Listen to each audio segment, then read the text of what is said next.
21. How I avoided becoming a family man. How I avoided becoming a family man early on to get where I am now. I always knew that I would be a late bloomer and that I wanted the most time in my life to try and fail at many things. Again, that is not saying that those with families can't accomplish great things, but why put that strain on myself and my family when I am not ready for that kind of responsibility? So I always pull out. My mom told me at a young age, about 14, to never let what these girls may say in the moment get to you. They may say that they love you. They may say that they're ready for a family, but don't listen to that noise. It is just sex talk. So I have always been careful since that day that conversation took place in front of the trash can as my mom saw a condom in my trash. Again, I believe that I would be a great father, but this increases your chances and focus to succeed in what you need to be successful at first. Not saying that having a child can't create discipline and structure, but again, you must be prepared and have the mindset to not only take on that task, but go further to develop and grow yourself as well. How I suffered 4 shoulder dislocations. How I suffered 4 shoulder dislocations, 2 on each arm, during my short-lived basketball career. I started playing basketball around the age of 10 for the first time and was naturally decent. I observed the game from my older brother and my father. They would play basketball outside sometimes on our basketball hoop, and I would get in a couple of shots too, of course. This was the era of Jordan, Kobe, and Iverson. We wore the signature Jordan shoes. You had to yell out Kobe when you shoot, and the fashion and moves of Allen Iverson would forever change the game. My brother played AAU in high school basketball and was good. I would go on to do the same. I grew up playing the point guard position, or the shooting guard, and was decent and known for that until I hit a little growth spurt in high school to 6 feet. I'm sure my hoopers could guess what happens next. Here come these sorry coaches trying to place you and put you out of your natural position just because you're a little tall. Not NBA tall, just normal tall. So, in high school, coaches had me running the power forward and center positions. I would get my first shoulder dislocation junior year of high school in basketball practice while in the air attempting a layup. It was my right shoulder first that upon contact of the block rotated the cuff back enough for it to pop out of socket and dislocate. I remember not being able to stand as the nerves prevented me from being able to maintain my balance. That, and it being an incident at school, the ambulance was called. That ambulance ride is about $500+, and to this day, I will never try to get on one if I don't have to. After having to sign a waiver with my left non-dominant hand, I would then be able to receive treatment. I was given morphine and had to wait until my shoulder could be popped back into place. The recovery time for a shoulder dislocation is about 6 months, with ongoing physical therapy if you do not choose to undergo surgery. So I did the rehab and physical therapy and would even get better with my left hand in the process. The hardest part during the recovery process is the mental effects that it has on your brain of what you think you can do, if you are going to be as good as before, and wondering if it'll happen again. I would then go on to dislocate my left shoulder in a similar fashion. I went to the best hospitals, and no one could diagnose, or even heard of for that matter, of someone getting 2 shoulder dislocations on 2 different arms. It would create never-ending jokes for the next couple of years, as 2 more followed, 1 on each arm. One was while trying to jokingly block a shot during intramural basketball, and the other time I was asleep with my arms over my head in a female's bed and it dislocated in my sleep. Talk about embarrassing. It would dislocate again a 5th time, where I drove myself to a hospital for treatment. The moral of this story is that I could have been or was on track to being a decent basketball player. Until the injury, I had never been cut from a tryout, made every team, and was receiving playing time minutes. My intention was to walk on to the college that I was attending for basketball, since I didn't get the chance to receive any scholarships and set out my most important years. I never tried out for that college team like I always wanted to. I said I would get hurt again and realized that I needed to start looking at and pursuing other interests and maybe come back or figure out another way to live out a hooper's dream. I am now comfortable playing basketball full contact again and still enjoy the sport for exercise and to play competitively in different adult basketball leagues.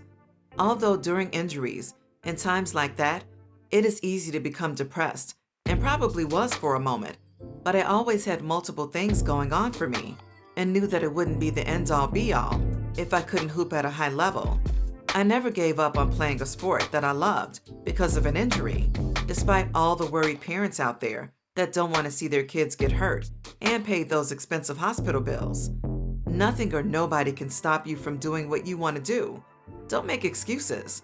Fast forward to today, and many good basketball players are competing and playing at a high level with one arm, one leg, etc. So, what is your excuse? How I got started in music. How I got started in music. My interest in music began before I even knew what music was. Like many of us, our music habits stem from what our parents or siblings liked and listened to, and the same goes for me. Music is so powerful. As you can see today, it can affect cultures and societies, and is the reason why certain music is banned in some countries. The psychological effects and behavior of music is one of the most fascinating studies. Music can also be used in so many ways, like education, political issues, voice opinions, manipulating audiences, bringing people together for love, for fun, and getting people through sad times in their life. I witnessed this throughout my life as I began being a disc jockey at the age of 13. My first party was for a friend that I went to school with, who was having it in their basement. We were known in town for having access to a lot of music, as my brother brought down a lot of practices from up north, down to the south, that they were behind on. So we burned CDs and sold them for $5 at school. If we weren't known for one thing, we were known for another, always doing these extra side hustles at an early age. So me being known for music and already having a deep catalog of music would get me my first DJ gig. Even at 13, I knew that I would need equipment to pull this off and wanted to look for some, but I knew I could do better than that. So I invested in myself. I don't remember how I found out where to even purchase this thing, but I remember getting my brother to drive me to Sam's Club to get what would be my first set of DJ equipment. It was a dual CD mixer with crossfades and came with speakers and was around $300, allowing for better transition in between songs. Being in a small town, it didn't take long for the word to spread, and from then on, my journey as a DJ began. A local barber was selling his equipment for $500, and my mom made the purchase, furthering my disc jockey career. I would go on to disc jockey for the next 10 years and be known as DJ Dame, a name given to me by my peers at the time, and I went with it. My work consisted of parties, weddings, cookouts, events, and more. I made great money, considering my age, and was talented with a good ear for song selections. If I had better financial practices and would have known what to do and where to put that money, I would have been a beast earlier. Yes, I invested in myself, like better equipment, logos, etc., but I was making real money with no bills. That is why having the right minds around you is important. Yes, my mother made money and was financially stable, but what we are talking about is how to make money work for you. I know it's easier to do this stuff these days with technology. That is why the circles you were in mattered. You couldn't just go on YouTube and Google at that time and learn all this stuff. The smartphones weren't as smart. My equipment got stolen out of my car in college after I was too lazy to take my equipment out because it was like 3 in the morning. Lesson learned. Always take your equipment, no matter how tired you are. I have no idea who might have stolen my equipment to this day, but I believe they knew me because there was no force of entry and they knew what they were looking for. Unless you have receipts for everything that was purchased, insurance will not cover everything. Not only that, but because there was no force of entry, they got in by sliding my back window down and unlocking my car. The police won't even come out to do the report. What was stolen was 2 CDJ players, my mixer, Serato DJ controller, a $400 speaker, another speaker, and more. Even though my car at the time in college had tinted windows, set on rims, had a pop-out TV CD player, and outlets underneath my seat to be able to hook up video game consoles or DJ from my trunk, which I've also done before, none of that was taken, only my DJ equipment. The receipts that I did have and what I could find would not be enough to replace all that equipment, as the value of some of these items stayed around the same price, No matter how many years may pass or get discontinued by the new thing, I would not recover as a DJ for a while. I remember that I still had gigs to fulfill, so I would have to rent out equipment from places that specialized in that kind of thing. I also worked under a guy who had his own DJ company with a couple of guys under him, which is how I got exposed to wedding DJs and how much they can make. But with great power comes great responsibilities, and the time and preparation that goes into these weddings is a lot. The guy that I worked for, his company would eventually fall due to unreliable employees and equipment getting stolen. The money that I did receive, I got studio recording equipment and a low-grade digital mixer. This is how I began recording music, even more than before. It all intertwines and correlates at some point. As a DJ, you may need DJ drops, voiceovers, etc. So many DJs get into recording that way, and then you're always meeting and coming across artists as well. I was always more interested in the recording of other artists' side of music and being behind the scenes to produce, write, etc.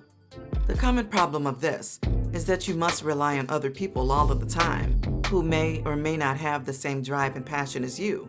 So you may end up doing it yourself until you find the right people. Now I do everything for myself, and for those who may want to learn how to put out music every now and then, in my free time. I am focused on my catalog of music and branding before sales right now, until I feel the content that I come up with is more presentable and polished. How I tested positive for TB. How I tested positive for tuberculosis with a skin test. It was freshman year of college, and me and my roommate from high school got placed in this dorm where one side was housing students from the United States and the opposite side housed international students. One day we received a mass email stating that everyone had to get a TB skin test because one of the French international students had real tuberculosis. I never hung out on the international side or interacted with them, but my roommate did. Somehow he ended up testing negative while my test came back positive. Wow, you can't make this stuff up. Again, feeling like why and how me? I was told that it was just a skin test and that I may need to take medicine if it is dormant and can become active later in my 30s if not treated. Here we go again with all this life-altering information. How should I live my life? Look at the side effects from these medications? I don't want to have a strong-smelling pee with discomfort that will change colors for 3 months, affect my liver, and won't be able to drink or turn up. So I did nothing but bottle this information for years until I finally went to go get blood work done to make sure that I didn't have it. I was just going to the doctor to get the medication that was already recommended to me years ago. I didn't even know there was another test to verify if it was or is for certain tuberculosis. Thankfully for me, my blood work came back good, and I have not had to take any medications or worry about this problem as of late, and hopefully never again. How I survived a rare tick bite. How I survived a rare tick bite called Rocky Mountain Spotted Fever. If you have not noticed yet, I'm a lucky person, so why not write a book? Of course, I would be the one to get bitten by an infected tick and catch a disease known as Rocky Mountain Spotted Fever. There's only a 10% chance that ticks carry this, along with the more common Lyme disease. But of course, I end up being in the 10% to catch this. It was the summer between freshman year and sophomore year of college when I would catch this disease and miss my first 2 weeks of college and my move-in date to my first apartment where I lived with 3 females. I could not tell you what I was doing to attract this tick bite. I do not go outside often, but to maybe play basketball every now and then. I was at home for the summer, and we live in the South in what some may call the country. I still don't ever recall having to worry about too many ticks, although you can see many wild animals and insects, ranging from all species. I remember one day waking up very ill with flu-like symptoms and muscle pain. I thought nothing of it and was not thinking about any doctors until the days kept on passing and I was not getting any better. My mother was always concerned and decided to take me to the doctor when a huge red rash appeared. Now things were getting scary.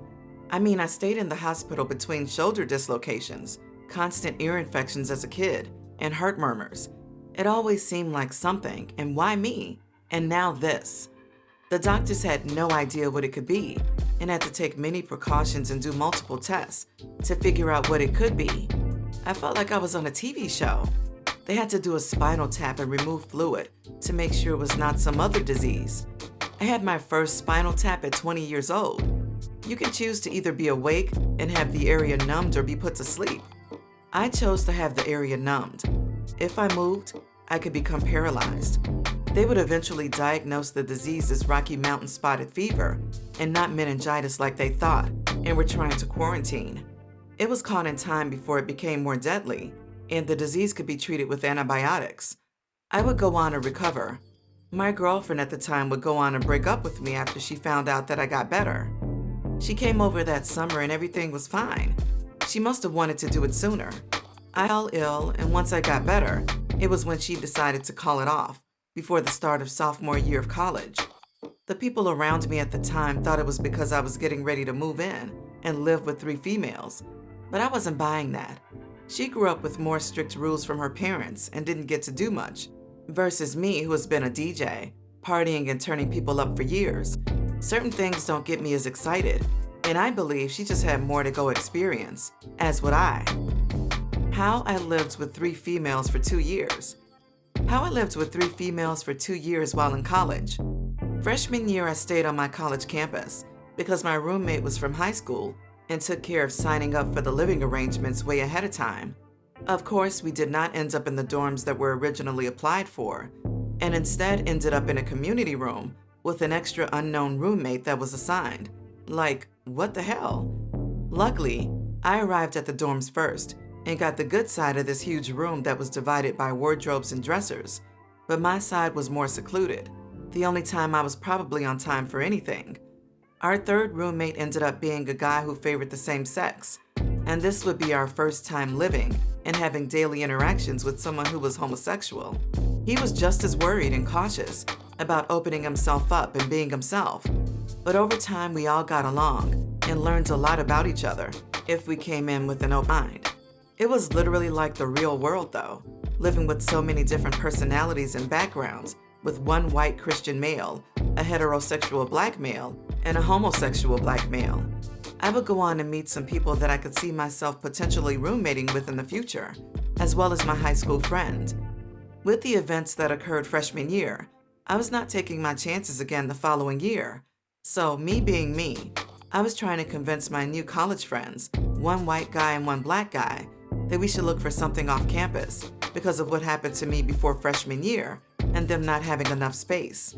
So they took their sweet little time believing in the school that they were going to house them. That, of course, ended up not being the case, and they eventually ended up in the same complex as me, as roommates later. So me being an introvert, ventured off on my own and did what I do. I searched and looked for apartments that I felt like I could afford and use with a refund check, stupidly, instead of investing in things smartly at least. Nevertheless, I ended up at an apartment complex that I liked and signed up on a waiting list as a roommate, seeking to stay with 3 people with no gender preference. Luckily for me, there were 3 black females on the list that were looking for a male roommate as a protection presence that wanted to interview first before the agreement. Yes, I went on an interview to meet my 3 future roommates, as well as my mother and one of their roommates' mothers. We all met and agreed that I would be their 4th roommate. I would move in late due to me being sick and getting the last room at the end of the hall as an option, which I was totally fine with. I'll save you the suspense and kill the climax of this story now by saying that I did not sleep with any of my roommates, despite all the noise and chatter of everyone thinking this would be an inevitable outcome. Everyone had their thoughts and ideas and assumptions about how living with 3 females would transpire. Some believed that one of the reasons my ex-girlfriend at the time broke up with me before school started was because I was going to live with girls. Could you date your significant other if they lived with the opposite sex? Then you had some people saying I would end up sleeping with at least one of them, which is a practical claim. Well, why didn't you sleep with or mess with any of them if none of them were ugly and you're good looking yourself? I was in my whole phase coming off my breakup, and although all of my roommates were good looking and worthy of sleeping with, I have never lied on my digging stick and said that I have. I was 20 years old at the time during sophomore year of college, while my roommates were juniors. I was one of the top campus DJs during that time and was everywhere. I had my own car with rims and tinted windows. I had an on-campus job, my own place with 3 females, and my side hustle was jumping. Now, I'm not going to say that I'm disrespectful to females, but during a male's whole phase, he is single, living his best life, and will not let a woman come tie him down. Very short and rude, versus how they want us to be, gentlemen and nice guys, and chase them around. See, you don't have to be famous to experience hyper game and get a taste of female nature. It can happen on different levels, and before this became popular or had a name or a movement, I lived it. I've always leaned more to a red pill nature, even before college. I was looked down upon and known for being a serial dater. I never liked how I could move to a new town, attend a new school, and one or two girls like me and try to keep me off limits and claim me from liking anybody else before I even like or consider wanting to talk to them. Even in middle school and high school, female nature was crazy. The one thing a man has control of is the option of who they want to be exclusive with and date, and they even try to control that, and I never liked that. I would always stretch out the talking phase and get to know you phase to 3 to 6 months before I even considered going exclusive or dating. Meanwhile, everybody else tries to pressure you into rushing these things like it must be done within this time frame, and I don't even know you like that yet. At that time, no girl I've ever dated had exceeded more than 2 years, and yeah, some were good, great. Even then, though, I felt the pressures of being guided to being committed and a family man with kids at age 16 and 17, with so much of my future ahead of me. Like these southern girls in these small towns move differently and fast. I wasn't ready for all that yet. I was a city boy from Atlanta, Georgia, with big hopes, dreams, and ideas. And the people in town could see that as well, and had high hopes and expectations that I am still trying to live up to, my full potential. I say all that because I chose to live this way. I was referred to as a philanderer and a player. I received shade and some hate at an early age for some of the same reasons that I was liked. I was light-skinned, in the advanced classes in school, tall, had a well-off family, played sports, and was a disc jockey at age 13 and sold CDs before. So people knew me, and I knew people, and had a reason for some people to want to know me, a trend that would carry on all the way up until college. It's all good while you're on top with a purpose, and everybody needs you. But get your equipment stolen and no longer hold the use and value people saw it in you before. And that's when you get to see who was for you and who just used you because of what you did, or who you were at the time, or what you could do for them. So in college, first it started off with a car. Sure, you need a ride here. You need to get dropped off there. House party, club, etc. Even my roommates were like, Damian, you could say no. You never say no. You could say no sometimes. And I mean, I got it then. Some people use me for things. Maybe I needed some people around for things too. But ultimately, naive me would be in the mind frame of, yeah, I got it right now. But what about when I don't? Maybe I'll need someone to depend on or look out for me when it's my turn. You know, I'm looking out for the people closest to me right now. Not like everybody. And it's my own people. Black people. But we all know the lesson. We can't depend on people when it is your turn. You may be all alone. You can't expect people to remember what you did for them, or throw it in their face when it's that time either.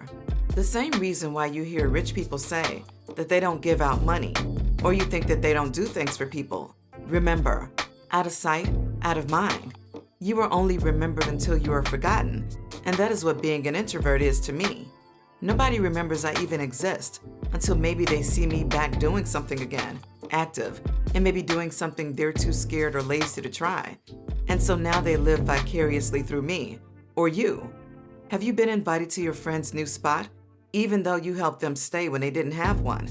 Have you heard from your friend that when you all lived together, talked every day, but now that you aren't roommates, hardly speak at all? Did they need you to do that big move when it was moving in with you, versus when it's time to move out? Did you lend out money before and the other person completely forgot or thought it was a gift?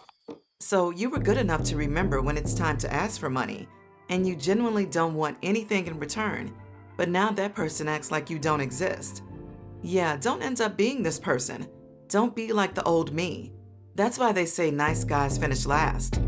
In college, I was that dude, like I've consistently been, just by being me, living my life, having my shit somewhat together, and not being scared to venture away from people and wait on them. I researched and did what I needed to do to make things happen, like always. I had swag and was a technology geek, you could say. I had speakers hooked up in my room, giving surround sound vibes, along with lights, mini fridge, dartboard, games, etc. I had my little room decent, and we had one of the best spots off campus. I brought entertainment, a male presence, and could cook a little and was clean. Two of my roommates could cook and one not so much, and it was always great to get a meal. We would end up becoming more like a family. During my hoe phase, I was bringing too many females back like clockwork. I didn't always sleep with them. Sometimes it was just to hang out, study, or smoke, but it would most likely be a female. My female roommates would even begin to make jokes, like it would be a different girl every hour, sometimes for real. And they would be like, "Dang, who was that?" Or another one. They might slip up and call one the wrong name. That's how many girls I had coming through the apartment. I believe way too many. If they could see anything happened, I just had my own thing going on too much for it to bother me, and for them to have to worry about me. I mean, it reached a point where I had to be told that some of their friends were off limits. So it was always more females around than even just them, and I had even more opportunities to be around females than my own gender. They would tell me who they were feeling and who they were not feeling, depending on who I brought over. Some of their jokes that I remember were, "Why does Dame have a mini fridge in his room? Because hoes like snacks. Why does Dame have blankets and a heater? Because hoes get cold," and so on. They were funny and cool. This would be the foundation, data, and proof of how I refer not only to my experiences and interactions with women, but also how I got to observe and see how 3 different women interacted and operated all the time, at their best and worst, without an affiliation to me. I would live my life as well as to go on to observe female nature, which I used as references in my continued research, materials, and projects today. I was a ladies' man and have always been that way, comfortable around females and going out with females and being the only male. It was like gay benefits and privileges without being gay. Females would change around me, shower, etc., and I'd be chilling because I never acted thirsty and just let things come to me naturally. I would go with women to get their nipples pierced, tattoos, etc. I would have females and people texting me and calling me asking me where the move or the party was if we weren't throwing our own. We threw some memorable parties, the kind that are in the movies but in real life. Most kids think college will be exaggerated like this, but we lived it, not counting all the ones that I've done on my own. One of my roommates was a great party planner and promoter.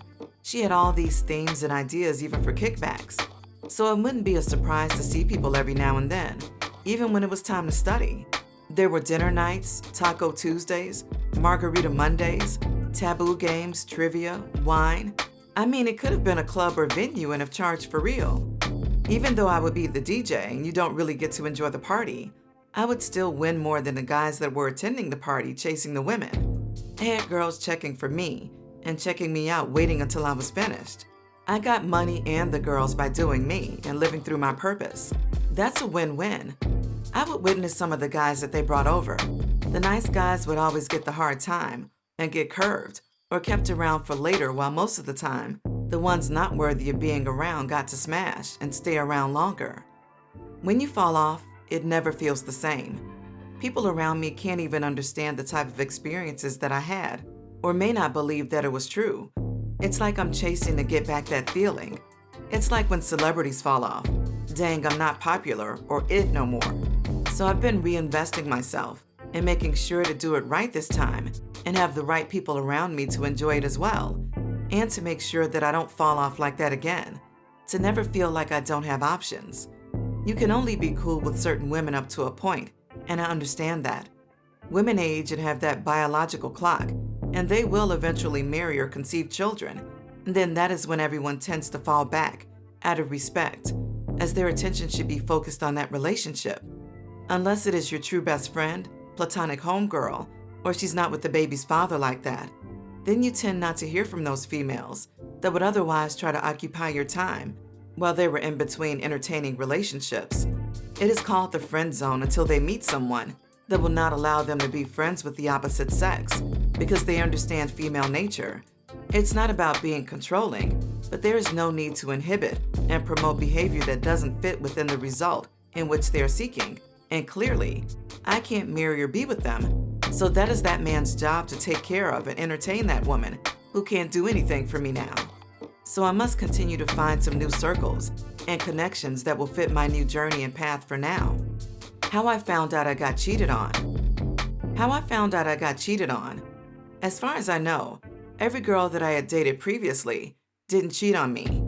Like I said, as far as I know, we all know that women will take secrets to the grave, even your own mother. I would go on a date and have my 7th girlfriend by age 22 or 23. At the time, I think it was after senior year and post-graduation, approaching summertime. We first met at a house party that I played at and would later find out she liked me then. Some time would pass before we finally started to see each other and date. I hadn't found a real job yet after graduating, but relocated to a spot across town with an old high school friend who would be my roommate. I remember one day I was leaving my old college campus library for a paper or something that I was working on and still had access to some things. I left and headed to my girl's apartment where she lived with 3 other roommates. I felt accomplished and was about to have a great day when I noticed a police car that had been following me since I had left the school. Oops, I forgot to put on my seatbelt. I made it through one intersection, and by this time another car was between me and the police car. My seatbelt was now on, and I would continue to drive a full mile before finally getting pulled over. Then came the games. Why did I get pulled over? Because your seatbelt was not on. I'm like, it's on now. That was a long way back. Then he saw me reach or do or get something. I said I had my paper, which I did, and had just finished, which I did. And yes, my backpack also contained some drugs and paraphernalia for when I got to my girl's house, but nothing was done in the car. There was no need to. So my car smelled great. I had my Black Ice air freshener and everything. But I was young and dumb and didn't know yet how to talk around these cops, who literally try to trick you and harass you into getting their way. So now the cat and mouse game has begun. This area to this day I do not like, because the police mess with kids and use shady tactics and practices. It was some seasoned white male cop with a ride-along white female cop trying to show her the ropes and make an example out of me. It went from a seatbelt, which my ticket should have been just given to me, to a car search, and having another police officer come for a total of 3 officers. Even my lawyer, in hindsight, said that did not sound right as well. How does a seatbelt infraction lead to a car search at 5 o'clock in the middle of the day? So the cop lied, said he smelled some odor, seeing if I would bite, and said that it wouldn't be bad for me if I just came clean. Real messed up. I'm only like 23, just trying to get where I'm going. I had like a grinder on me, and maybe enough for a couple of blunts. No more than an eighth, because I'm broke, right? And like 2 loose niacin pills, which can help you pee more frequently if you need to pass a drug test.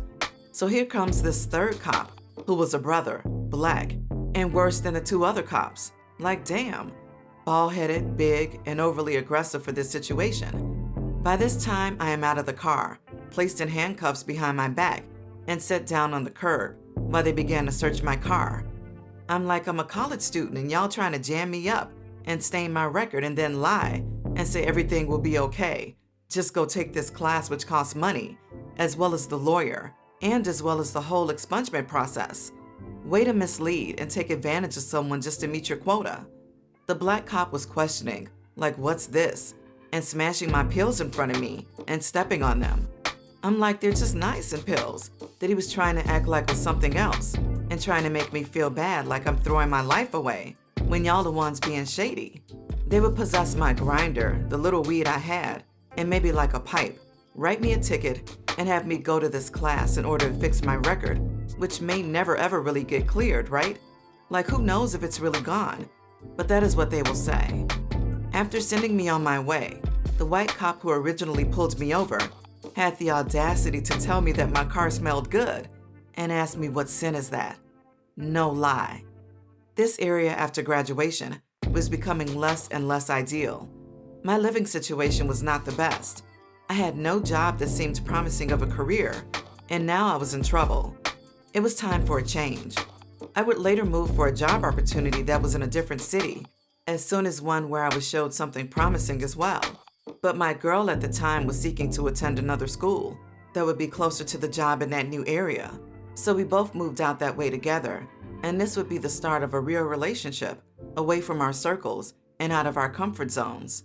We were young and still learning ourselves, figuring out our career paths, trying to learn and get to know how the other person moves and operates, while getting lost in trying to please other people and your own vanity. I was far from the best version of myself, but things were looking up since I moved. I was bartending and making some serious cash, and again, in hindsight, I could have used that cash flow better.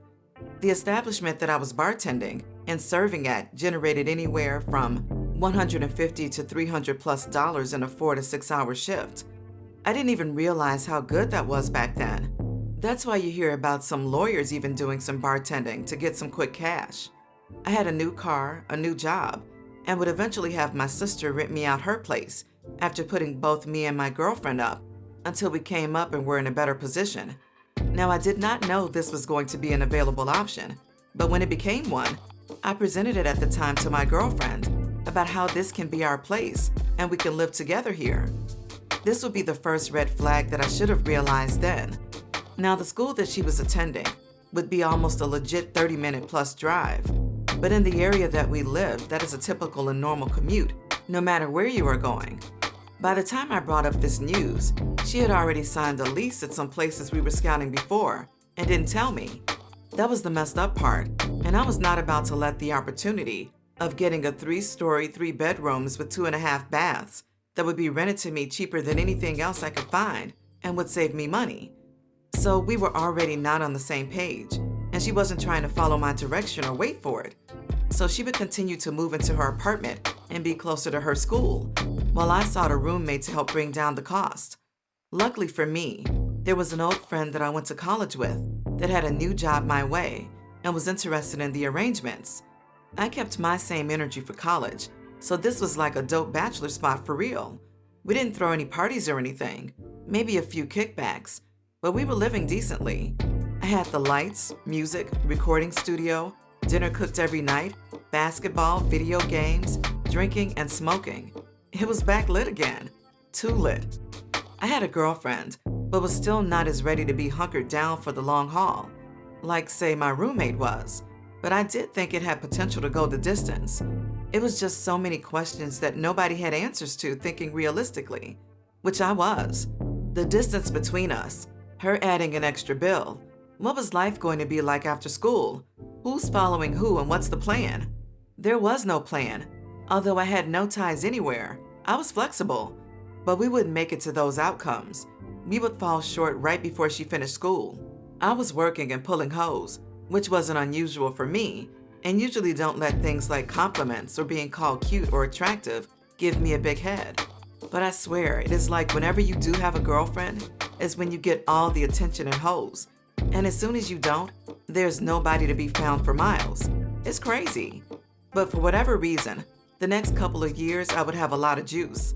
I had light brown colored contacts that I wore sometimes that I needed to see and picked them because they looked cool.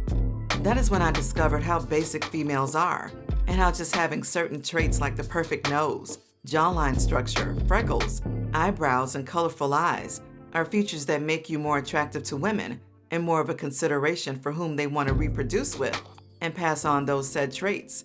There's a couple of other factors like swag, money of course, and how well they think you are at keeping your mouth shut. So being introverted has always played into my favor. Ever notice how women like you at first because of the mystery and allure of you? And then as soon as they learn more about you, or they get more comfortable in thinking they know who you might be, they start to get turned off a little. It got to the point where me and my roommate were like, you don't even have to lie.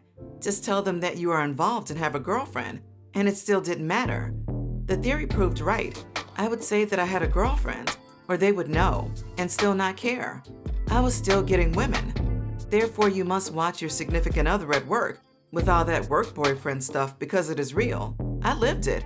Married with kids or involved, I was the work eye candy, literally a piece of meat. If society cared as much about men when it comes to sexual harassment at the workplace and questionable remarks and statements, I could have filed a report every day. I ended up smashing 2 of the females that I worked with. One had a man and the other did not. I worked with more females that would flirt with me every day, even though they had men. I also smashed another girl that worked across from us that had a boyfriend, but their relationship was on the decline, and he must have messed up first, and this was the retaliation before the fallout. The same thing that would eventually happen to me, because there's nothing like a woman's scorn and all of that. They can be very revengeful and tactical when it comes to when they want out and want to end the relationship versus when men want to. So I was far from perfect, with my body counts increasing. I was never messy or intentionally trying to hurt anyone, but she would find out of my wrongdoings eventually by, of course, going through phones, but go through theirs when they don't delete and hide everything, and they swear that they're innocent. So yeah, at the time I took advantage of the opportunities that came to me naturally, without me having to go out of my way to seek, chase, or beg for it. The women literally fell in my lap. No extra texting or courting except for that last girl. She was the one that bothered her the most and triggered her insecurities. And that is some of my fault. To me, she was bad. Like, yeah, should I pursue this for other reasons besides just the looks? But it's the insecurities that play a part when you hear things like, "What you see in her?" And they start making comparisons. But my girl was not bad looking, at least not to me. To me, none of them should feel insecure, because I wouldn't be with them if I felt like they weren't attractive enough. As shallow as that sounds, we know that works both ways. Men face way more rejection just off height and money alone. But the difference between when a man steps out versus when a woman steps out is different. There's no emotional attachment that I can't control, because men think logically. I know that she's with another dude and that it won't lead to anything serious. I'm not in love with her or any of the other women I slept with. So why cheat? Was some of it validation? Maybe, yes. Was it selfish? Possibly. I wasn't married or engaged like some of the chicks that I was smashing, or knew it didn't matter anyway. But nobody cares about that part when it's y'all chasing and being the aggressor, which is why I was cheating. To me, the universe wouldn't throw that many things at me if this chick was supposed to be the one. I was supposed to enjoy my youth. I wasn't a whore. My list of who I could have slept with, or almost did, is just as long, if not longer, than the ones that I did. I was living my life, and it was just coming to me, and my roommate was witness to it. Men don't get the opportunities to just sleep around with women whenever they want to, unlike how society tends to make you think. When you're single and playing the field, it may take 6 months to a year for the average guy to maybe get laid twice a year. I was treading rare territory. I would go to the strip club and pull the strippers. They would ask me why I was even in here. I looked too good to have to be at the strip club. You could be a paying customer, and the strippers still judge you, reject you, and choose whether to even interact with you based on your looks, appearance, and if they think you look like you got money, which is something you can't even see. Another lesson. Seeing how the strippers view and look at the men who come and support their hustle and their grind.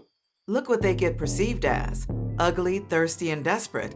Like anybody can't enjoy entertainment, which is barely enjoyment when you're still getting rejected.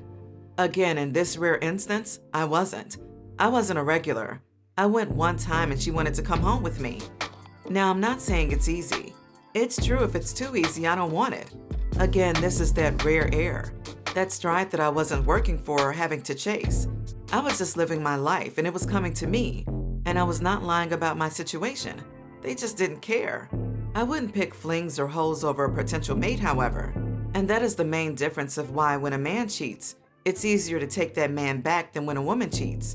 When a woman cheats, she's in love with the guy and likes him. She must have that emotional attachment and some type of foundation before she even sleeps with him, unless she's just a flat-out hoe. She had to get turned on a couple of times before and know some things about that dude, who they never care to know anything about a man unless they get deeper involved. So she would, of course, get some homegirls in her ear, who I swear always don't have a man, can't keep one, or anything going on, advice and guidance about what she should do and how she should feel if it was her, who's never had anything. Was I perfect? No. Was I someone you could work with? Yes. I originally wanted my girl to stay with me and not have a guy roommate who would eventually move his girlfriend in to live with him. So he was getting ready to settle down while we were apart. The same old tale. Everyone is looking out for themselves while you're trying to build something alone. It's going to fall apart. So there were some good times, a lot more than the bad. But of course, we always focus on the negative. So I would go on to have some struggles, job changes, etc. I had my own life and bills separate from, and in addition to the ones she created for herself. I would dive back and forth between her place and mine. I was working a longer schedule now because of work. I was doing insurance, and most of the time was spent on the road before ever getting inside a house and doing a sales presentation. I would be leaving sometimes by 9 a.m. and not get back until 10 p.m., sometimes later, which would lead to more red flags. Men observe, so we see when the changes are taking place and know what's going on. It's the innocent manipulative tactics that frustrate me every time. It may start with some attitude, more time doing makeup or hair. Now you must attend some function to be seen. She wants to stay out and always be with her friends, who are bad influences usually, and more. So by now I had a bad rep in my relationship. It was known that I had done some things, but was working to be better. But the trust was gone. The new job having long, demanding hours also did not help the situation. It has been my experience in my relationships with this new generation of women that the men now are cleaner, can cook better, and can take care of many things on their own without much help or assistance. At least that was always the case for me. I was cooking for myself by age 10. A lot of these women just start learning to cook and take care of themselves in their mid-20s, and then wanted to act like they were doing something special. It's crazy. I would come home sometimes late after 10 p.m. and still be the one cooking because I don't like to eat out, and it's costly. But try making that make sense to most people still today. So I had no problems taking care of myself, which most people just benefited from being around me, one of the perks. I say all of this to say that I would find out this would be the key and the start to me getting cheated on: food. I thought food was the way to a man's heart, but remember, the times and the roles have now changed. Now the key to a woman's heart is food. Females ask for a cash app and money for food, and will go out on a date with a man just for the free food, with no intention of liking or seeing that man more in the future. But men are the savages, right? Lead with your pocket and not with your heart. How basic do you have to be to get excited about free food or somebody giving you $20, which you can go get from your man? See, the right women think like that. Why would I need to accept or get anything that I can get for myself or my man? Weak, easy women in this case can be bought with just some food. Like how it should be. Don't hate the player, hate the game. I fucking feed her fast food, you keeping her icy. A rap lyric by Curtis 50 Cent Jackson. So all he had to do was be in school, around, and he spent time studying in a library or whatever, giving her attention, what females love, and probably telling her what she wanted to hear like dudes do. Ordered pizza and fast food a couple of times. You know it doesn't take much. Remember, females will spend all your money and save theirs until it is time for them to take that girls trip. So how did I find out? I was driving on my way home from work and it was late. I called and talked to my homeboy, who referred and persuaded me into getting the job. On the way home over the phone, I was telling him how this was about to be my last day and that I was going to quit doing this insurance thing and do a drive share program, do just as much driving, make more money, and get off at a reasonable time or when I want. Come to find out, he quit a long time ago, as most people didn't make it longer than 3 months.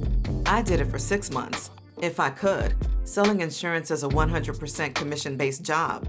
Their selling techniques made you feel dirty and only helped the people who had started 10 years ago make any real money. It was dirty, and by the time the chargebacks would happen for the policies not staying active for 3 months, we were all going broke and stressed out. I had finally had enough. I stopped by the store and was going to cook something good. I arrived at my girlfriend's place, who was sitting on the couch distraught, hair frizzled and had a blank stare on her face. I put down the groceries and finished up my phone call.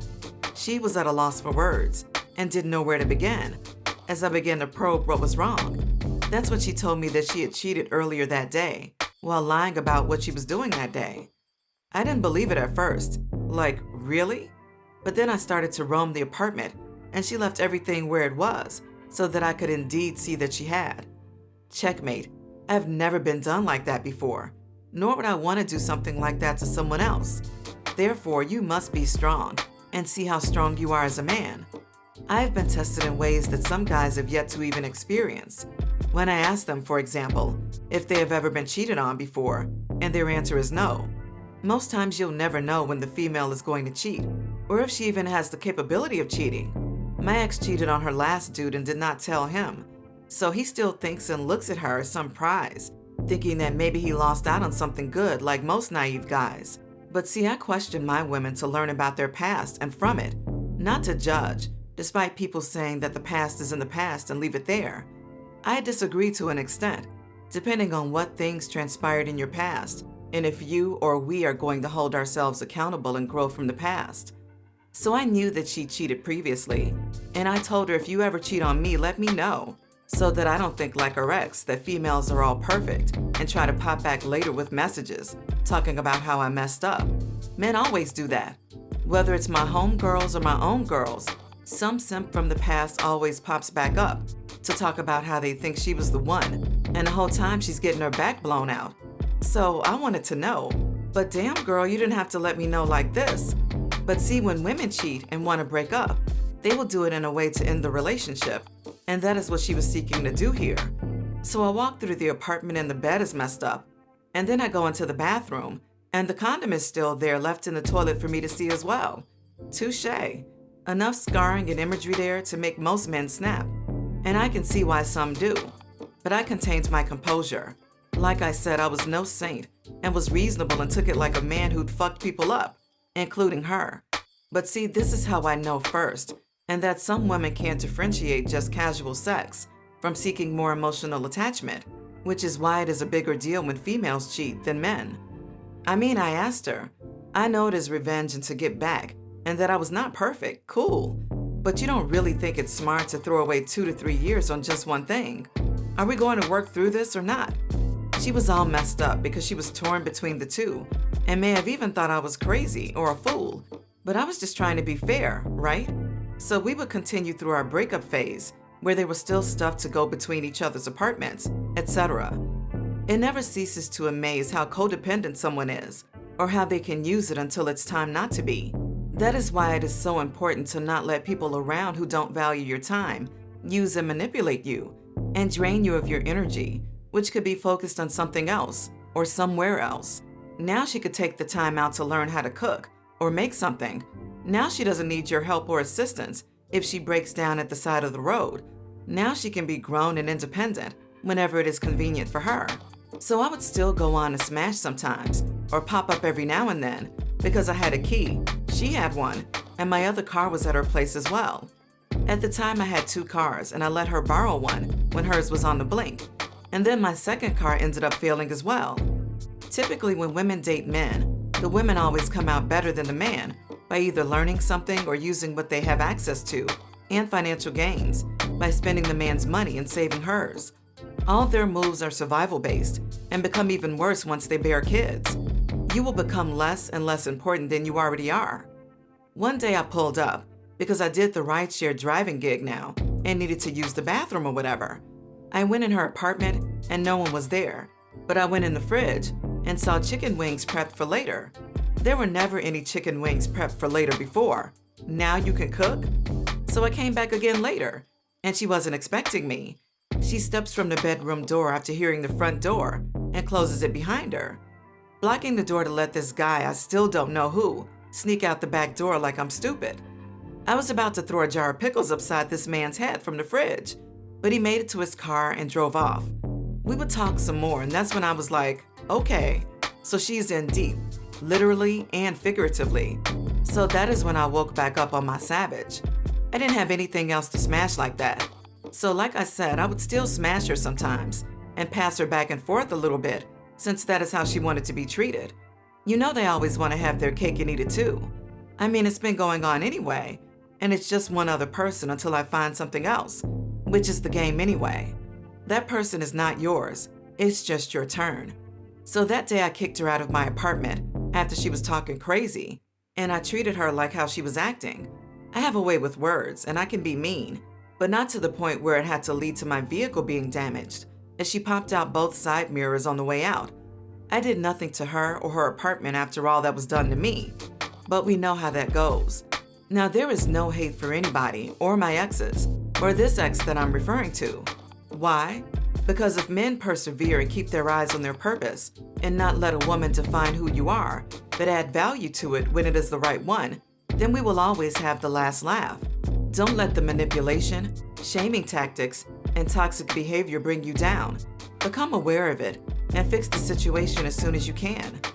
I would find out later, now that we had officially stopped seeing and communicating with one another, maybe a month or so after the breakup, that she continued working under my tax ID for my family business because she was pregnant and had a baby on the way. I had not relayed the information to my family yet about the breakup, but that's not how I found out when she was pregnant. I would find out that she was pregnant when going to a mutual friend's birthday outing. The mutual friend was the link between us and dating. We didn't talk as much when I was dating her friend like we did before and after. She loved celebrating her birthdays and did not mention that she would be there or that she was pregnant. I was even there with my new girlfriend, staring at my old girlfriend's belly in a hotel room before they were going to go out. Talk about awkwardness. My girlfriend wasn't sure if that was my ex, but she suspected it. I already spent some time with the birthday girl before my ex got there, and I wasn't about to stick around for this. I was driving in the car on the way home with my girlfriend when my ex-girlfriend called my phone after seeing me, sounding remorseful and alluding to maybe talking more. For a minute, I was like, could it be mine? But she never approached me with any of that, and I strapped up every time after she cheated. So I guess dude got her pregnant, and it seems like a baby daddy issue rather than a romantic fairy tale. The timing could not be worse, as she was graduating from getting her master's and was supposed to be pursuing a very demanding career. I didn't have to retaliate. I did not have to be mean and slander her name. All I did was take some time to recover, get my head right, stay focused and not be emotional, and I would be in a good place again. Life took care of itself, and although I was raised by a single mother and wouldn't wish that on anybody, that appears to be her result, like many others, because they get caught up thinking they can change the wrong men into the right men. If anything, I dodged a bullet and should be thankful and happy that it happened now rather than later, before things got more serious. Wanting me to do husband-like things and get nothing in return, it even came up during some of the arguments that I didn't help to pay for rent or anything. I have my own rent and bills, and you didn't want to stay with me. Why on earth would I pay for your rent or other bills when I have my own?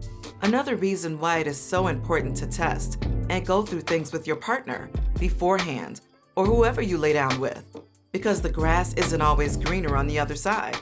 Same goes for the fellas.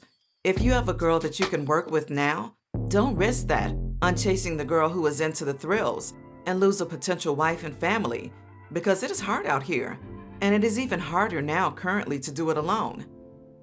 How I lived with a third roommate in a 701 square foot 2-bedroom apartment.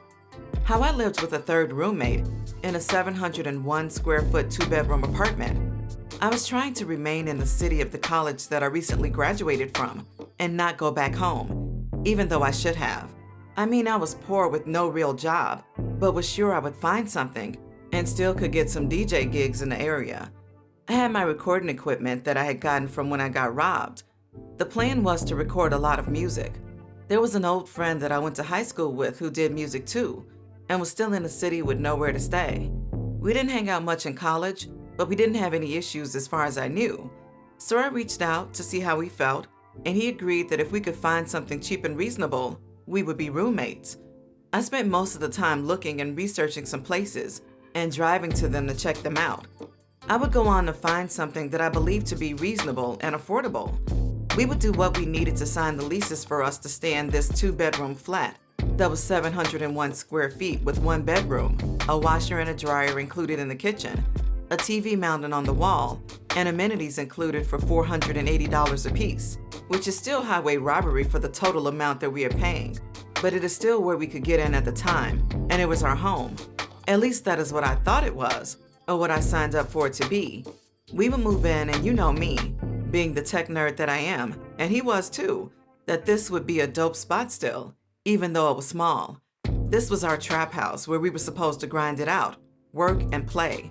The first month I would say went by great. There was an at-home studio set up in my room and an at-home studio set up in his room. We had the little living room hooked up a little bit, had a blow-up couch and black light set up. I waited for hours and spent days figuring out how to get food stamps that I qualified for the max that year, which was key in not having money like that. Things were set up like usual. I was eating well, and I had some girls come over. One for me, and she had a friend for my boy. We had that spot. It's great to have that feeling of wanting to be home, and that has always been my living arrangements. Like, home is so fun and comfortable that going out and being outside is okay. But if the environment is right, and you know how to throw a dope kickback, it will be some of the best memories, even over some epic trips. Like when after you start making some money, you might hear people say we had more fun when we were broke trying to come up. Although you never want to go back to being broke. We couldn't wait to get off from work or back from what we had to do back in the crib, either making music, smoking, or playing zombies on the video game. Then a surprise I had no idea about happened. At the time I was single and was doing my thing, and he had a lady friend at the time that I would have assumed I would see frequently. We all went to high school together, and it was expected since they had always been on and off. I know I can be seen as a bad influence sometimes, but I was for them and rooting for them. How I live my life and what I got going on shouldn't play a part in you not trusting him. Yeah, I believe that he should enjoy and live a little. He has always been a loyal and honest man for years, despite how being around a DJ that has girls come around all the time can draw caution when dating. He still never let any of that lifestyle or what was going on have any impact on his relationship. So you could say she was a little toxic for having trust issues. Ultimately, it wouldn't make a difference or matter what either one of us thought. As people change and grow, so do relationships sometimes. The relationships that he formed in college would soon be more important than the ones that transpired before. I have never seen a person trust someone they have just met in a shorter amount of time than your day one or ones. But this is what happened somehow. After about a month of moving in, he says his friend from college is coming down from up north to check out the spot and kick it for a couple of days. Okay, cool, no problem. Of course he likes the spot, like everybody else, and even does some music too. He's cool and I have no problems with him either. He's just not my man's. So I think nothing of it, you know. Maybe it comes up that he's trying to get back down this way and this and that. You know how people talk. I pay it no mind. I think he visited again, and maybe on the third time, it was presented to me again, maybe like a month and a half into the lease, that his friend is trying to stay until he gets on his feet and gets a job and finds his own spot, because the spot is so small, clearly. So again, I believe this may happen. Say maybe a month or two tops, maybe 3. I know it's not easy sleeping on a couch, or floor or blow-up couch every night, and I'm all for the trap spot and the grind and people coming up together, like we are building Facebook. But we're some wannabe rappers and everybody's shit is not together. So I was not for this. And I know I spoke out against it, but he signed for his lease too. And so this would begin the tension in our living arrangements and friendship. So I'm moving like I usually move, bringing ladies to the crib to entertain and chill and do my thing, even with this guy always in the living room. With me not having a living room to entertain meant my company and I would have to be in the bedroom most of the time. I'm trying to smash and do me. Here come the jokes again, just like when I was living with the females, about how I got all the women and me smashing. Now, I don't think I was being fake or unreasonable at all. I had food stamps that everyone was benefiting from, and everybody else acted too lazy to see if they could qualify to get some. Even though I told them to and how to do it, why not? Bring more money into the house for food. The way I saw it, it was again people trying to use me for my hard work and means. Need I remind you, I really didn't have problems with my old high school friend or his college friend like that. The frustration and shade would stem from the living arrangements, the laziness. It felt like when it came to contribution, and although it was argued that he was trying to pull his weight and do stuff, it just was not who I signed the lease with or what I signed up for. The tension was building. Maybe more than 3 months would pass, and my high school friend was okay with this and favoring some guy to me that he's only known for 5 minutes over a guy he's known longer. To me, this guy was living in my head rent-free and literally living for free. I understand needing a helping hand or a time to come up when it may be your turn, but nobody but you asked and okayed this guy to move down here from up north with no job and really no place to stay, and he was becoming more costly to have around.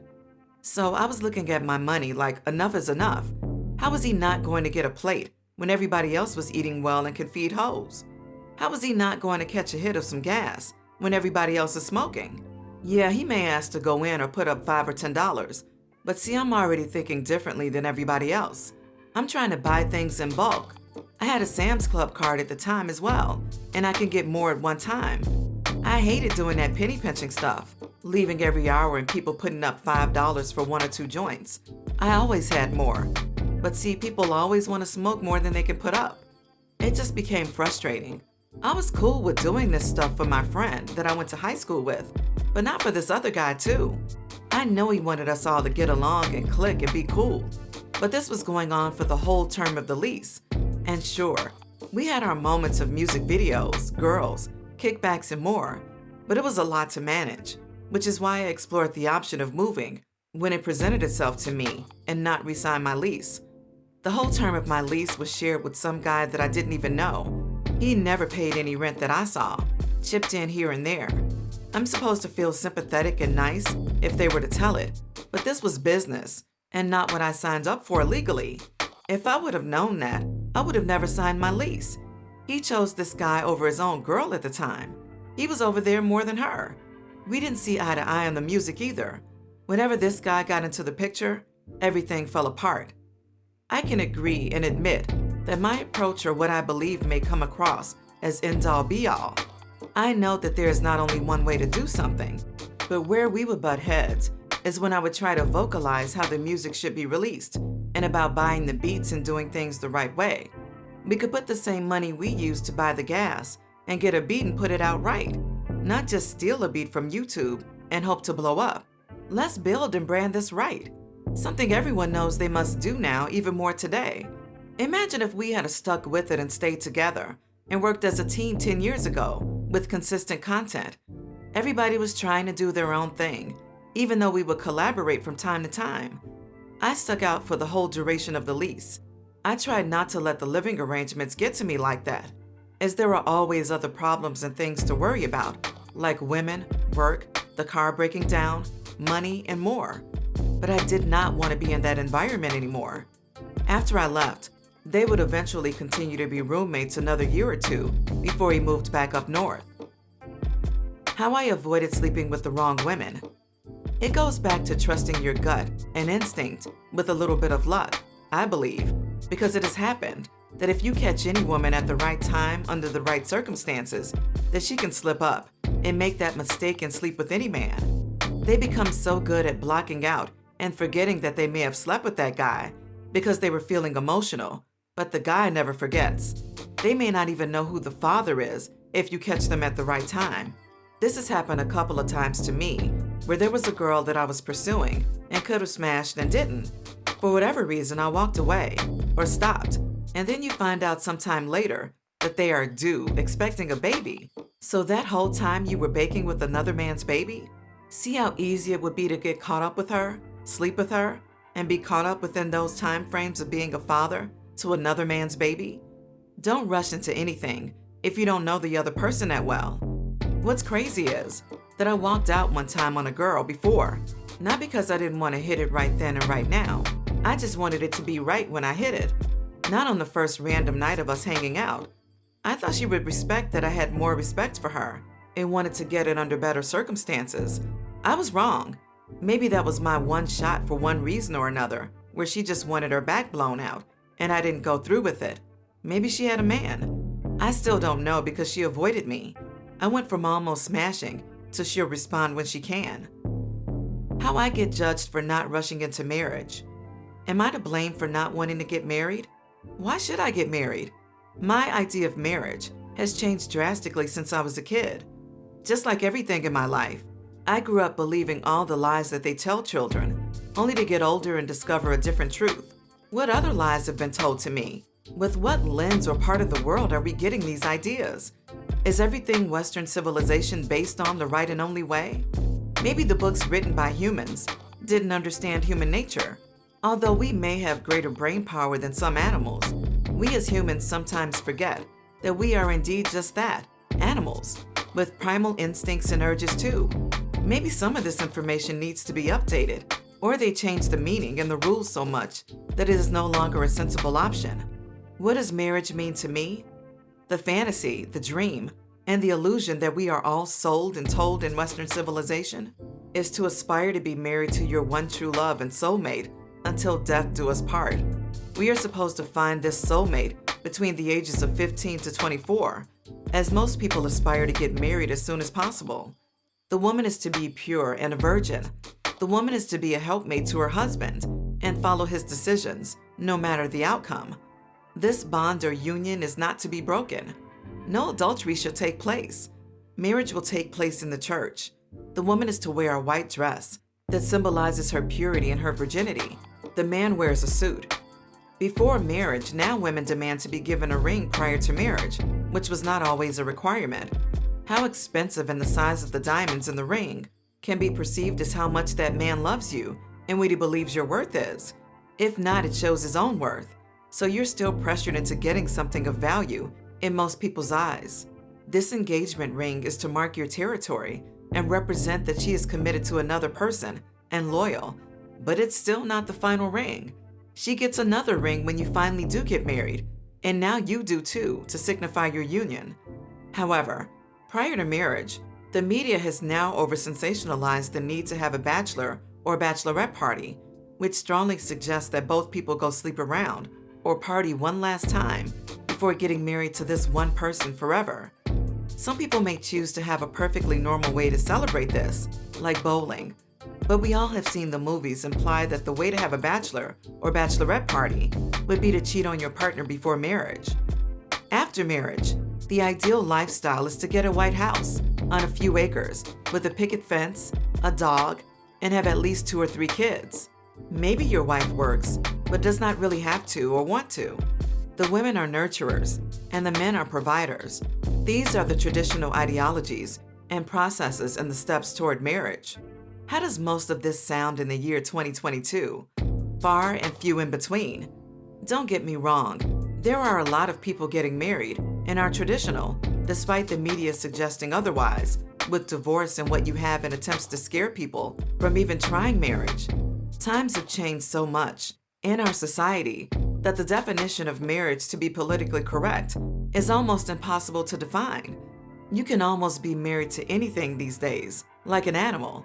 People are abusing and bending and taking things too far, per usual.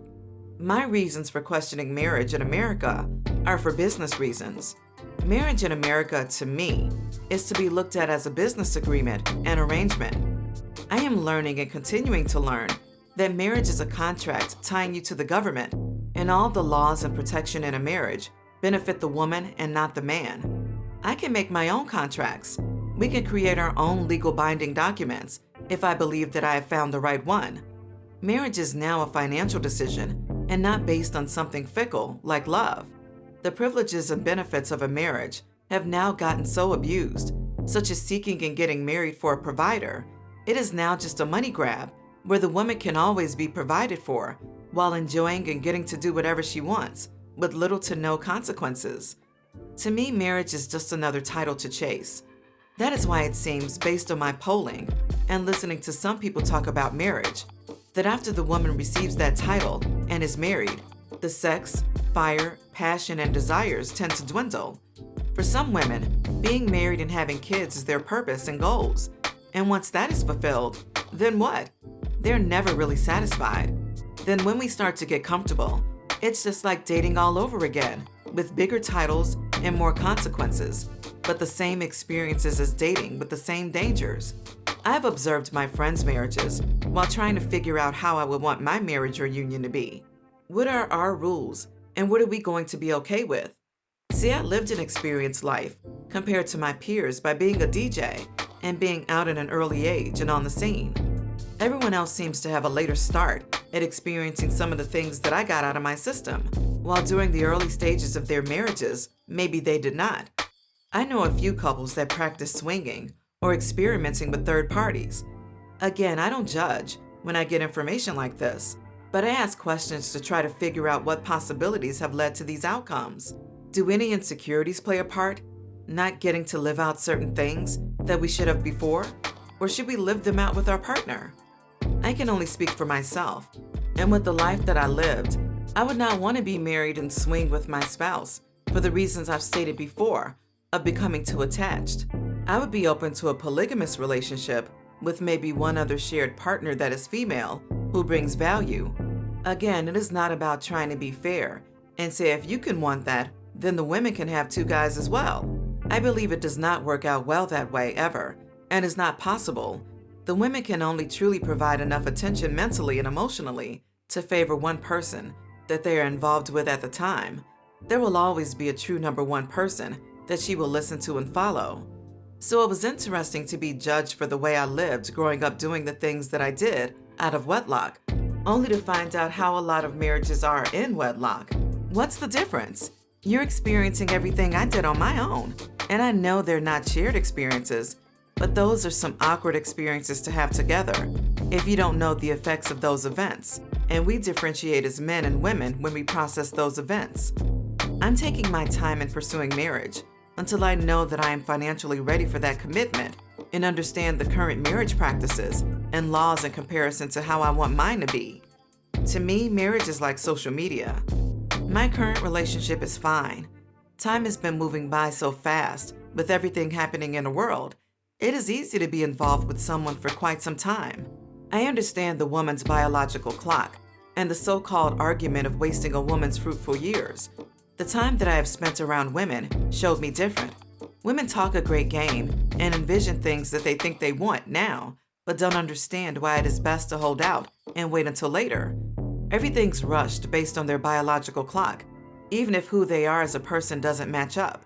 It is up to you as a man to monitor this and explain if it is the right one for what you are trying to do and why. Explain to her why you think she may want all this responsibility and stress now, but you don't. It is the money and stress that ruin most of these relationships, and women aren't built or meant to handle a lot of stress. So why rush to create and provide a stressful environment that nobody is ready for? Responsibility that nobody's ready for. She still wants to travel and be out with the girls. She still wants to go to school and get a higher education, all while thinking she's going to do this while raising kids, cooking, cleaning, and taking care of you like how you want to be. It is not realistic or practical until the man is comfortable enough and in the position where if she wants to up and leave, I as a man will still be fine. A woman can set up shop and live off any man. A man must get and always have his own, no matter the situation. That is why you are seeing more people decide to wait until later to pursue a family. With inflation and everything else, the cost to raise a child is high. I heard and listened to the struggles and strain that having kids at an early age, or even 22 or 25, had on parents. The lack of desires and fulfillment that parents had to pursue their goals or dreams because they sacrificed certain things to be able to provide for their kids or didn't have the means. Just because the norm or most people did things this way or experienced things one way doesn't mean that is the only way. We are constantly getting new information and sharing with each other experiences so that we can make the best, sound decision for us, that we don't continue the cycle and figure out what will really make us happy in this short time that we have on Earth and the one chance that we get here. Will we all die alone? Or is it better to have someone to grow old with along the way? Or will you be Hugh Hefner to the grave? How I repaired my credit. How I repaired my credit in about 6 months. The first step in repairing your credit is becoming aware of what your credit score is. For me, it was when I was inquiring about purchasing a house, like many lost Americans. When I was looking into affordable housing programs, or when you go directly through a builder with their own lender, they will do a soft pull on your credit. A soft pull is great, as it will not put a hard hit on your credit, like buying a car or renting an apartment. I was even provided with a list of everything that was on my credit, along with a telephone number on how to reach them. Now, I don't know if they will still provide you with the list, but at the time during 2020 to 2021, I was able to. With that list, you can literally attack everything on your list and clear up your credit if you have the funds to do so, or it can game plan on how to do so accordingly. I was around a 520 during July of 2020 because I was living my life and neglecting my credit score. Why is it important to check your credit score? Well, in my instance, the place where I got my car from left a code stuck on my credit, I-9. which will drag your score down tremendously. I had a misunderstanding on some payments and had my car repossessed one time with a good payment history, and the way that they coded affected my credit, that it would stay on my credit until the balance was $0, even after I had the car in my possession, had paid, and was driving it. Luckily for me, from the time of the repossession to me paying it off was not long, because it was the most impactful thing on my credit score, and that company which gave me the loan for the vehicle is the worst. Once that was taken care of, as well as an electric bill that I feel like I did not owe because the company got bought out and went from one name to another, and I never got my deposit back, but somehow still owed money, which is now on my credit. After all the bad debt was taken care of, versus the good debt, like student loans, which most people will have, next is playing the credit card game. So during the meeting with the builder, this old school white guy is telling me how to further boost my score quickly. He told me to get more credit cards. Each person can have up to 5, and when you apply and use it, each card is 15 points, and that is 75 points right there. Well, I already had one that I hated and still made payments on, but have always been on time getting screwed and paying the high interest. Now I am more responsible and am making more money, so I can handle the obligations and true purpose of a credit card. How many of us were taught with the idea that credit cards are bad and are to be used if you don't have money, which is how people mess up their credit? Only use the credit cards if you have the money to replace it on your debit card with what you use on your credit card. Do that and keep your utilization rate below 10% of whatever your limit is, and always pay early or in time and a little more than what you owe. Now the companies will begin to trust you and offer you more money on your line of credit the earlier you pay on time and the better you are with your payment history. You then repeat this process and manage your money so that you always have enough money on your debit cards to handle any transactions on your credit cards, which is bookkeeping 101. How the friends that you think may be lame are the people you need to be friends with. As you get older and you finally start to believe what everyone told you growing up, and in the movies, how high school and all that seems so important, the only thing important is to say fuck fitting in and trying to be cool and appeal to average people. Find all the nerds and people that society calls weird and be friends with those motherfuckers, because everyone else is bullshit anyway. The same kids that get made fun of are the ones that win in the end because they were focused and had a purpose early on. Yes, they have their battles too, like dealing with bullying. But again, society is backward, and as you get older, you ask yourself questions like, why would a loud-ass popular kid be cooler than the guy who can program code and hack things? Class action lawsuits. How I had job opportunities taken from me due to discrimination legally. Here I am, thinking the playing field is level and that some things are getting better as far as opportunities for jobs and work. Come to find out that this is still not the case. Everything must be fought for and earned more than the average person. During applying for jobs over the past few years, I have received more than one class action lawsuit for discrimination against employment. To think that I could have been making money or working somewhere to further yourself and someone stops that. You have the interview and think things are going well and just hear nothing. How could you not get that job if you are overqualified and have a college degree and internet company call centers are turning you down? That's crazy. I don't know who fights on behalf of the little people, but it is nice to know that some justice can be delivered. Does the little check of maybe $20 amount to the chance of a potential career and stable income? No, but I would have never known that I had gotten passed up on a job for who I was if it were not for receiving a class action lawsuit in the mail against the company. Not only have I been discriminated against from getting jobs, but I have also received class action lawsuits saying that the bank I took my loan through to get my car charged me a higher interest rate just because I was Black. So if all this is still happening in the present, how far have we really come? It is still so much harder for people of skin to get over the hump and a fair chance. Again, the letter in class action hasn't stopped the bank from expanding and taking over more territories. I haven't received any reimbursement or any type of apology other than a letter saying that it was discovered that this happened to me. The only lesson from this is to keep your head up, although I know it is hard. You already receive a lot of no's, and sometimes don't hear back from companies for months and are wondering why. You have been searching for that car and that house and can't get qualified, or there always seems to be some type of red tape.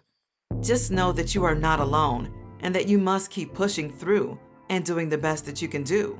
What more can you do when some things are literally out of your hands and control? Again, I know this is what sucks, and what hurts the most is because you did everything that you needed to do to be successful or positioned yourself for that success.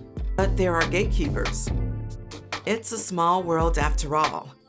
It's a Small World After All is one of the most iconic rides that I remember from childhood after going to the infamous Disney World. That song on the boat ride will forever live in my brain. I know the meaning of this song to change over time as I grew up within this world. It is a small world in the sense that you may run into somebody that you love and admire, to hate and despise. And what are you going to do when that day comes? At the same time, it is also a big world in terms of sales and selling yourself. Why limit yourself? Especially with today's technology, the possibilities and potential of global reach are endless. Why not try to go for it all, or even just a little? What will it take to get to the number that you think is necessary and you are comfortable with in sustaining your desired life? Don't let the outsiders influence your initial thoughts and dreams. Even something as far-fetched as being a well-off musician to a title like an influencer is something that is obtainable with the times and the given circumstances that we are offered. It is about how we are using those chosen given circumstances. For many, social media apps are used as a gambling mechanism to draw you into being addicted to being on that app as much as possible. Sick and true in its intent and nature, which is another reason why I choose to be introverted and stay off from such things as much as possible. But there can also be two truths as well, and that is that social media apps have changed the lives of many for the better as well. Because they utilize these tools in their favor, they were able to capitalize from an opportunity by timing and taking the necessary risk, while being able to foresee the potential of getting in on something early. Although there are many ideas and concepts that don't make it through, that is where luck meets preparation and opportunity comes into play. How the world is not on your time. Everybody is not on your time. The world is not on your time. The time zones that you know are based on the stock market and money, openings and closings of trades going on around the world. So while your feeble mind is choosing not to go outside to make money because it is raining or snowing, just know that around the world, your sunrise and sunset is based around currency and helping those that are aware get richer. Therefore, the early bird catches the worm. The first one spoils the gains. Everybody is not on your time. Since there are different time zones around the world, remember to adapt your feeble mind and be okay with not hearing from someone or somebody in the timely manner that you're accustomed to. But remember that you're still thinking local. When you have contacts and friends across the world, you must be mindful that you may not hear back from them immediately. How to document the process. It is going to take some getting used to, but we all must get accustomed to documenting the process. Documenting the process is recording your journey towards your goals through various methods, such as video, pictures, written documents, testimonials, journal entries, invoices, blogs, podcasts, and more. Documenting the process not only provides proof of what you are doing and records, but also provides quick access to materials and content ready to be repurposed and distributed to potential customers and platforms. In addition to documenting the process, you need to maintain a proper record of your business contacts and people that you network with. Their names should be saved, along with what service that they provide, and even the location and date of when the interaction can help be useful when the time comes to access this information later. You can even take a picture of you and that person for even more proof of the event or where the information was exchanged. For example, Tony Santiago, who wrote the foreword of this book, I met as a passenger when I was doing Lyft. We exchanged emails, and he emailed that same day and I responded. The email that he sent me, I used as the foreword for my book, as it was an extension of what we previously were talking about during that ride. It was perfect for what I was doing, and I remember how inspiring and ambitious Tony was during our interaction and how he wanted to help others as well, and his outlook on life was like mine. So when the time came that I was ready to finally put out this book and get permission to use his words. All I had to do was go back to the email and reach out. The email thread was still there from our previous conversation, although over a year has passed and he still remembers who I am, that I spoke about writing a book, and went through with it. Like this book, you want people to be able to see and follow the steps that you took to become successful, that you can resell again later after you become even more successful. And that is why you want to document the process. It creates more value in the end and is like a receipt. How I lost my virginity to an albino. Rare indeed. Love is in the eye of the beholder. And growing up, I did not let outside influences deter me from decisions or situations that most would be too scared or hesitant to do. I was a freshman in high school and was already garnering attention from females in higher grades. I was invited to prom my freshman year and went almost every year except one. I didn't even know what an albino was, nor had I ever been exposed to one until now. Here was this junior albino girl that was older than me and asked me to go to prom. I said yes, and we would go on to date for a year and some change. I would go on to meet both of her parents, of course, and have them get a feel for the person that they are allowing to take their child out. Both of her parents were Black, and so was she. Being albino just means that there's a lack of pigmentation in the skin, and that too much exposure to direct sunlight may not be good for the skin. It was so interesting that even though she lacked pigment, you could still tell that she was Black, and her features were so dominant. She looked good to me, and after I was dating her, dudes would come to me asking all types of weird questions, like what it looked like and stuff. People are funny, like I always say, so we became a cute and well-known couple. We would both be each other's first, and although it ended ultimately due to age and me not believing it would work out with her going to college and me still being in high school, she ended up being a cool person that maybe I should have at least attempted it, but I did not. I would go on to feel myself too much a little bit and let some of the typical societal pressures of high school, like dating, grades, fitting in, and sports, influence some of my actions that may not have always been the best. How women can't act around men. Lessons in life on why you must be cautious about the environment in which you and your significant other work. How being placed and put in certain positions and positions of power have an impact and influence in our society. For example, the student-to-teacher relationship, or actors and actresses. As humans, it is hard for us to fight off our urges and desires, even though we are intelligent enough to know what is right from what is wrong. The hierarchy and power structures in our society influence animal-like behaviors, instincts, and decisions. They say that every actress that has ever played Mary Jane fell in love with every actor that has played Spider-Man. I have several reasons as to why I believe that this occurs. One, of course, being the environment, the workplace, hours and hours of time being spent together, going over romantic lines and acting out a fantasy. A fantasy, fairy tale, or Disney-like type movie is where a lot of women's frames of reference stem from on how they think life and relationships are supposed to go. That a man of great importance and high value will come in and sweep them off their feet. Spider-Man is naturally that figure, being a world-renowned superhero, to where he will not only be idolized within the movie, but outside of the movie as well for playing this role. So the fame and stature go hand in hand in this case, with the movie and reality as you become infamous for playing these two roles in art imitates life. How to spot the 3 types of people. They say that there are 3 types of people that will be around you. You will have the people that are scared to be affiliated with you due to your reputation, behavior, or perceived image. Then you have your people that will embrace you for who you are and what you stand for, no matter what. In their eyes, you can do no wrong, unless it is something egregious. Lastly, you have your people that will wait to see what you do before they see if they want to reach out or work with you in some way. How some Americans date based off what season it is. Yes, it is sad but true. Some Americans dictate and maneuver their relationships and decisions around them depending on the weather and the seasons. From popularized phrases like hot girl summer from female rap artist Meg Thee Stallion to we outside are terms that have infiltrated our culture and the minds of many people. It is not uncommon to come to America and hear that when it is fall and winter, that this is the time to find a potential mate to settle down with and spend time indoors because it is cold outside. This is perceived to be the perfect time to watch movies, cuddle, and do indoor activities. When the spring and summer arrive, then it changes to if that person acts up or becomes intolerable, then that person is then expendable because now it is about to be spring and the summer.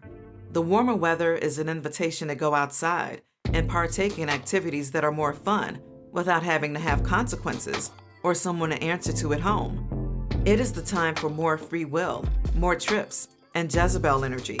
This thought process you typically hear comes from females, but because they are the main ones who promote this kind of behavior, men are keen to it, and some men play along accordingly.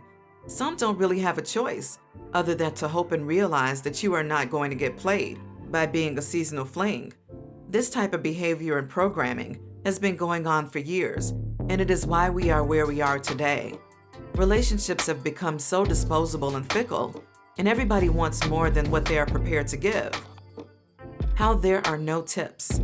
The game is different and varies from person to person, but you can find some similarities and patterns and stories if you know where to look.